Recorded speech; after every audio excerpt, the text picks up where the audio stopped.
You're watching the Community MMA. What up, what up? This your boy Chris Cross checking in. This is the Community MMA, aka the Korean Zombie Retirement Party. Yes, Korean Zombie officially announcing his retirement from fighting. He left the gloves in the octagon at UFC Singapore. And what a career it was by this guy. He never won the title, but he was certainly opportunistic, taking advantage of wins against Renato Moicano. That was probably the height of his career. I think Renato was like number 5 at the time. He beat him. He jumps into the top 5, and then he had some huge fights, even an opportunity at the title.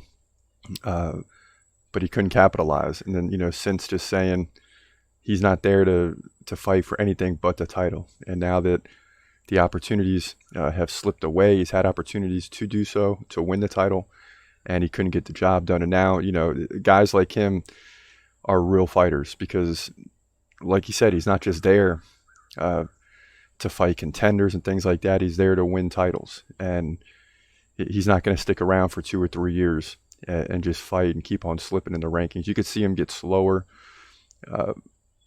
earlier today against Max Holloway as the fight went on, and then he came in with like a flurry to try to get the job done. But he couldn't get the job done. And it happened in round 3, right? In round 2, he was very tired. You could see him starting to drop the arms. Then he came out in round 3 doing what you do as a fighter. And fighters, he may have done this because in his mind, he's thinking about retiring and he's going to let it all loose. But this is what you do, man. You don't go down and just slowly fall until you have no chance. If you start feeling like you're going to be put away, you go after it. And that's what the Korean Zombie did. And man, the crowd was manic earlier today. Check this out. As Max Holloway gets the finish, I don't know if you can hear the crowd, but the bottom line is they were going crazy for Zombie. It looked like he might get the win against Holloway, and then Holloway finishes it out of nowhere. Round 3 underway now. First 2 rounds crazy though, right? 74 to 59. Sorry, 70 to 45 in significant strikes. Oh, and Zombie's coming out fast here in round 3. Oh my goodness, he's got Max in trouble. He's got Max in trouble. Oh, Max lands a big right. Woo! Yes! And he jumps the octagon. He's hugging his wife, I guess, or kids maybe, I don't know. That's crazy. And Zombie came out on fire and the crowd erupted. And then Max got the KO and the crowd erupted on that. Wow, Singapore, lots of finishes. And he comes over to Zombie and gives him respect. A lot of respect there. Max Holloway, number 1. And you thought this was going to be an easy fight, right? But Max is a pure striker. And Zombie can strike too. Max led by about 15 significant strikes. He trailed by 13 head strikes, though. So Zombie was doing his thing. But in the end, Zombie swings in round 3. Max was in trouble, and then he just caught him with the right, and it was over in the blink of an eye. And you got to give it up to Max Holloway. He's walking into a very tough environment. Everybody wants to see Korean Zombie win because if he wins, you know what that means. He gets a title shot. And the crowd is going crazy. He's got that song when he comes in, and the crowd's chanting, Zombie, Zombie, Zombie, right? They're doing all that. The crowd's going crazy, and Max Holloway's got to enter that environment. It's like any team that would go on the road, knowing that everybody there wants to see Zombie win, or at least 90% of the crowd, and he still holds firm and gets the victory. Max Holloway is the man, and he doesn't have a lot of options, right? I don't know what the next step for Holloway is, because it's like, are they going to let him fight Volkanovski a 4th time, knowing he lost the previous 3? So what does he do? He's still the number 1 contender. It's just, and Volkanovski's beaten everybody, and he's went up to lightweight and lost there. Maybe he does it again. If Charles Oliveira can get the win, even though, more than likely Islam is going to win the fight against Oliveira, but what does this do for Max Holloway. I just don't know what the next step is for him. I don't know what he wants to do with the future, because who do you fight, man? Who do you fight if you're Max Holloway? It's just not a lot of options. You know, right now, Volkanovski's still the champ. Max Holloway #1. So any other time, that's who's fighting. Yair Rodriguez has had opportunities. Brian Ortega is still trying, but he couldn't beat Holloway. You got Arnold Allen in there. That's a guy that's rising. Ilya Topuria is rising. Josh Emmett has fallen at #6. You know, he'll likely fall out of the top 10 in the next year if he even continues fighting. So you have a tough division. Not one of the best in the UFC, but certainly a great division ruled by a king, basically, if you will, in terms of fighting in Alexander Volkanovski. So not many options for Holloway.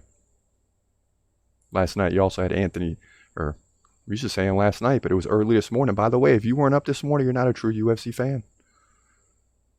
I feel confident saying that since I was up at 5 a.m. today. I was up at 5 a.m. on the East Coast of the United States. It was an early morning, but it was great, man. The thing ends at 11, and I told my fiance, I said, let's just move to China, man. If we move to China, by the time you get out of bed, a UFC will be over instead of it being at night every Saturday night. But that didn't go very far. Doesn't seem likely that's going to happen. In some other fights, Anthony Smith got a decision win over Ryan Spann.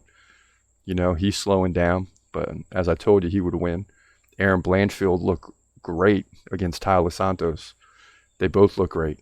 Aaron Blanchfield snuck out the victory. We'll take that as well. And, you know, as you'll see in a little bit, it was a great night for crisscross picks, right? Not only a great night, but we got the main event. It's been a great year, and we'll look at that in a moment. Now, some other big finishes last night. You had Junior Tafa, not Justin Tafa, but Junior Tafa coming in at 4-1, taking on a veteran in Parker Porter. And I thought this would be the night that Porter gets a victory. Check this out. Parker Porter holds firm so far. I mean, he was wobbled a second ago, but now he's doing the right thing, looking for the takedown. And still not 100%. But he's giving himself a break here. If you're Tafa, you want to push off. Got to dig the underhook. He's got one with the left hand. Now he spins Porter back. Now this isn't good for Porter. Oh, Porter takes a big right. Oh, and another right. Oh, Porter's wobbled. He goes down. No. Justin Tafa with the win by KO. And Parker Porter looks dejected. And that's not good for him. He's going to fall to 14-9, yeah. Justin Tafa is going to move up, man. 5-1 now. That's a big win.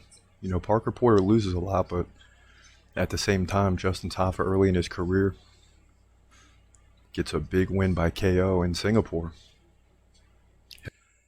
How many times did I say Justin Tafa? It's Junior Tafa, Chris Cross. It's Junior Tafa. Get the name right.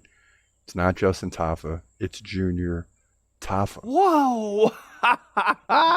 And I mix those two up all the time. You know, because both names start with a J. It's just, you can get into the whole thing. It's just confusing. But Junior Tafa flattened Parker Porter, who said he came in some of the best shape of his life. He's dropping some weight. He felt lighter on his feet. It didn't matter. Junior Tafa is now 5-1. You also had Chitty, Bang Bang, and Joe Kuwani taking on McCall, Lexi Chuck. This fight was trending really hard before the fight, and it also had a dramatic finish. Ooh, what a nice takedown by Oleszejczyk. And Joe Kuwani getting off early. Chitty Bang Bang, but he gets taken down now with a minute left in the round. He's leading the round, though. But McCall's opening up here. And a nice elbow. Oh, come on, Chitty. He's not fighting back. Oh, McCall's opening up. He postures up now with some hammers. The ref's looking at this. Chitty's not fighting back. And that's it, man. Dang, Chitty. Dang, Chitty. Oleszejczyk gets the victory TKO style with 43 seconds left in the round. And man, he was down heavy in significant strikes. Ended up leading 49-38. And Chitty's checking his face. He's going to be fine. Oleszejczyk gets the TKO. He led 49-38 in significant strikes. And this is in round one, ladies and gentlemen. He ends up getting a takedown, a minute 36 of control total and finishes it that way. We look at the replay now. You got a leg kick by Chitty. McCall stumbles, and at this point, Chitty's up by 12 to 15 significant strikes. And then McCall opens up. Chitty comes in for the takedown. McCall checks it, takes a knee to the rib, but then lands the takedown on the off-balance Chitty. And from there, he pounds his way to victory. He's going to move to 19-6. And he does it with the hammers. That's how it finished up. Middleweight division, UFC Singapore. Yeah, so another finish. A lot of finishes last night, but McCall, Oleksichuk, one or the other, gets a big KO victory, maybe a TKO, whatever you want to call it. But he finishes Chitty, Bang Bang, and Joe Kuwani. And UFC Singapore had a lot to be excited about. And of course, they go to Paris next week. We'll get into some of those predictions in a moment. So the UFC is overseas, and it's always about this time of year they do this because football's starting, so they're going to get off early this week, kind of clear it up for college football. And then next week they're going to compete with college football from 12 to 7. But they also know that some of the big games are at night. So, let's get it over with in the daytime. So it's a good time for them to go overseas where fights are going to start much earlier. And, I welcome it because I like to be done and see some opening day college football as well. But, when this stuff's going on, UFC's going on, that gets my attention more than football. And that's crazy to say if you know my past. That's crazy to say because I'm such a huge football fan, but UFC has taken over. Now, this week at UFC Singapore, let's get into crisscross picks. We finished 9-4 after a 9-3 stand last week. So we're rolling, right? Look at the beginning. We win with Sungwoo Choi, JJ Aldrich, and Billy Goff kicking things off. But then we lose 2 in a row with Chitty and Rolando Bedoya, who to me won the fight and lost on decision. That was a close one. But Garrett Armfield came back and got a huge KO victory. So did Waldo Cortez Acosta. We lost on Parker Porter. But then we go 4-1 down the stretch, which we needed to happen. And we'll tell you why. Aaron Blanchfield won. Nakamura won. Alex Caceres hurt me, man. Because he's number 20 on the dude list. He won 7 of 8 fights. A lot of questions on him being in the top 20. And it's a fight he could have won. It was like 69-68 in significant strikes against Giga Chikadze. And he fell. So that hurts the mystique a little bit, but he'll be back. He'll get a top 10 fight again. Trust me when I tell you. Anthony Smith came through, and then, of course, the main event's the big one. Max Holloway came through. So 9-4 in the night, 22-8 in the main event on the year. And the big reason we needed Holloway to come through is we moved to 100 more wins than losses. 231, 131, and 3 on the year. So that's a big deal.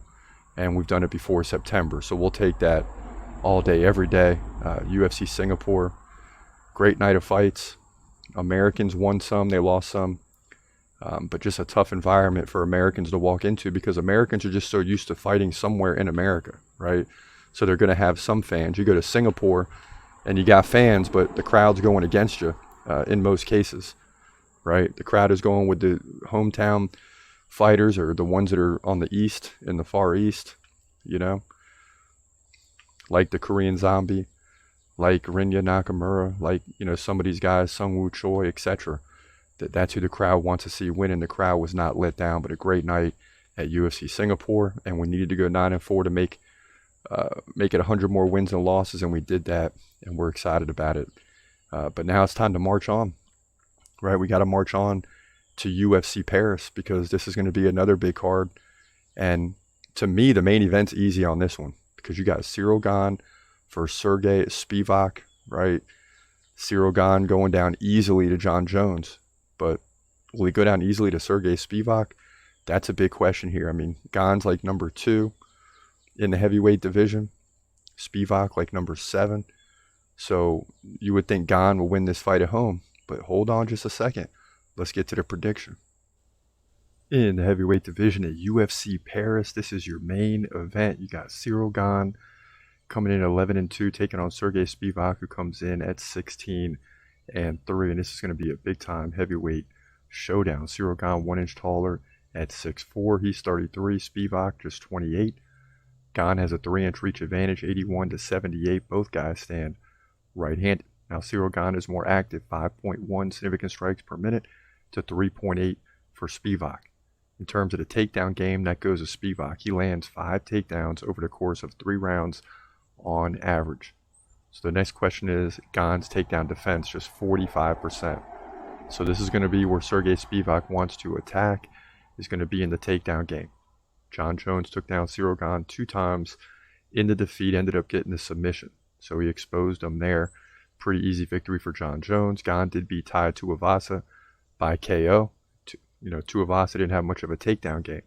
Francis Ngannou did. He took down Gane 4 times in the victory by decision. Now, Gane also beat Derek Lewis, Alexander Volkov, and Jairzinho Rosenstrike to win 4 of the last 6.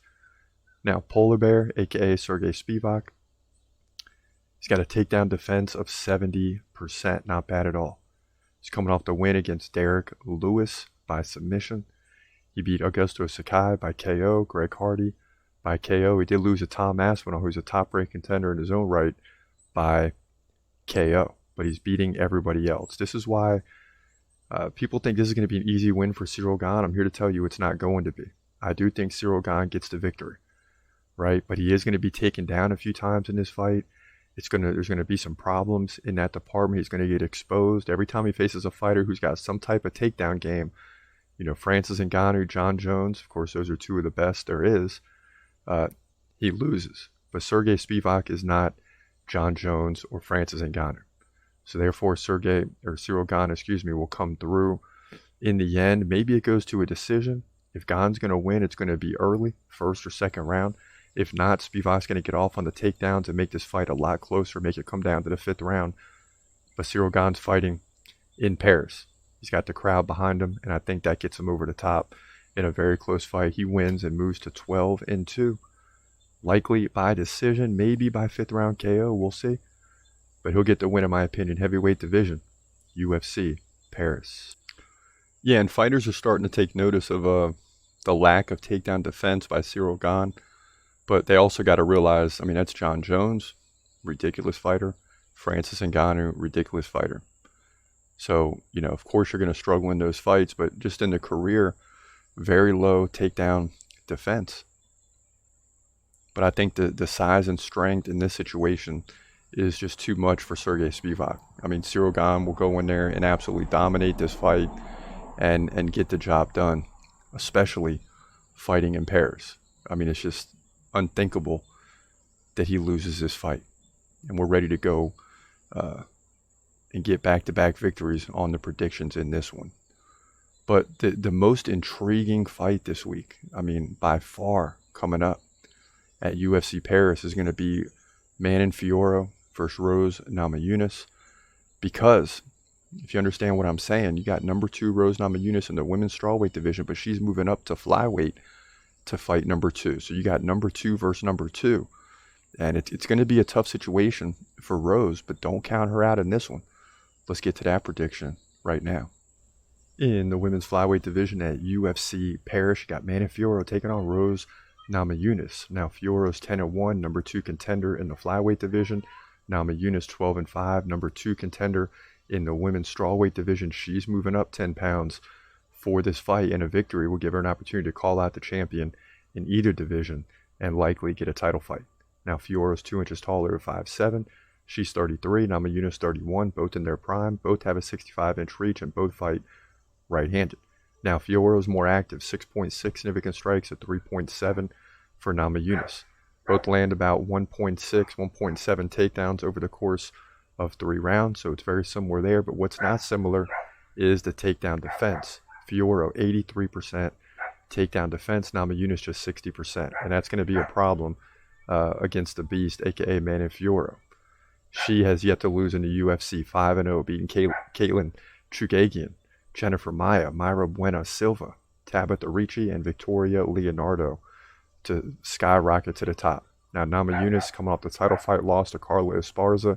Very lackluster performance, lost the belt by split decision. Before that, beat Zhang Weili twice, the current champion, by KO and by split decision. So she's very capable of coming in here and getting a victory. The problem I have here, and as much as I like Rose Namajunas, is that Manon Fiorot has just looked unstoppable since coming in the UFC. She's the favorite in this fight. She's the favorite in this fight for a reason. She's got great takedown defense, more active. She will struggle with Namajunas' speed at the beginning of the fight. Namajunas can't fight this fight like Carla Esparza, or she gets dominated. She's got to be the regular Rose Namajunas. She'll have a shot in round one, but eventually the power from Manon Fiorot will take over in this fight. It's very difficult, especially in the women's divisions, to move up, because you're talking about someone that's 115 pounds going to 125. That's like 10% of their body weight, you know? So that's a big difference here. Namajunas will struggle in rounds 2 and 3 when the power takes over, and we've seen the power from Fiorot. So in my opinion, Fiorot wins on 1, takedown defense, and 2, especially after the first round, the activity will take over. I mean, 6.6 significant strikes per minute. Forget about it. She's going to outpace Namajunas despite the speed advantage for Rose coming up from a lighter division. Fiorot wins to move to 11-1 and likely gets a title fight after this here, women's flyweight division, UFC Paris. Boy, and it's so hard to go against Namajunas. I want Rose to win every time, but this is Manon Fiorot's division. And if Rose can go in there and get a win here and jump to number 2 in both divisions, that would be sick. That would be absolutely crazy. I just don't see it happening.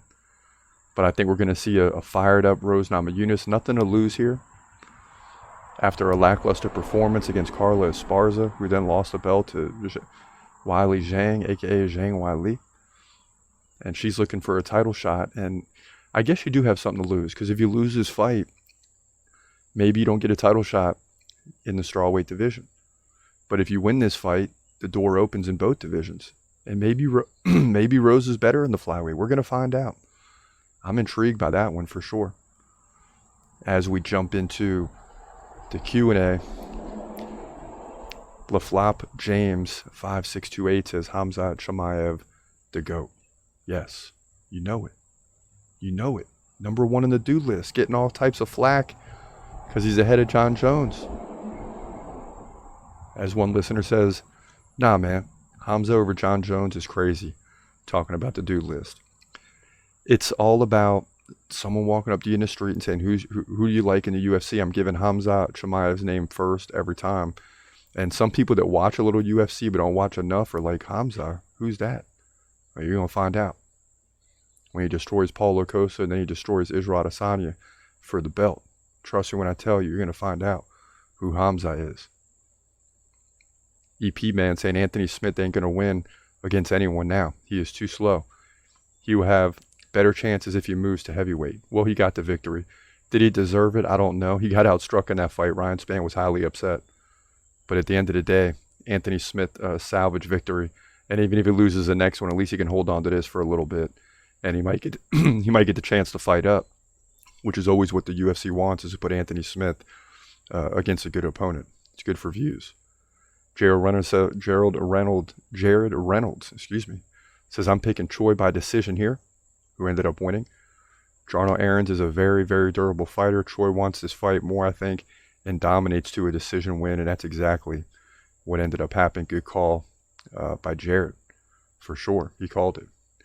Jared weighs in again, right? He says, he's in my wildcard DraftKings parlay this week. You went 9-3 last week. Yes, we did. You give solid advice for me. In order for me to win, this guy needs a KO, hopefully sooner than Nakamura.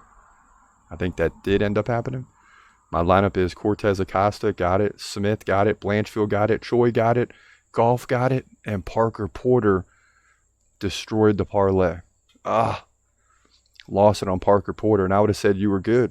I thought Parker Porter would have had a better showing. But he lost it on Parker Porter. And that hurts the parlay, man. I feel for you, Jared Reynolds, because the Parker Porter fight came before Blanchfield and Anthony Smith, but man, what a run you had there and just missed it on one fight in the parlay. That's unfortunate. I hate to see that. So right now, just one podcast a week because we got Dana White's Contender Series. We got UFC on the weekend. Your boy's coaching football. And then I work 50 hours a week. So right now, we're just getting one podcast. We'll be back to 3 or 4 in no time. Please believe it. It's just that part of the year when the Contender Series is on.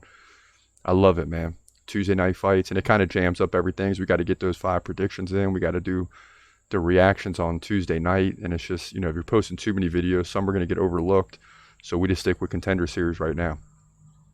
But that's just keeping you up to date with what's happening. For now, that's a wrap. Hope you enjoyed the show. We'll be back soon enough. Please believe it. This is your boy Chris Cross. This is a Community MMA.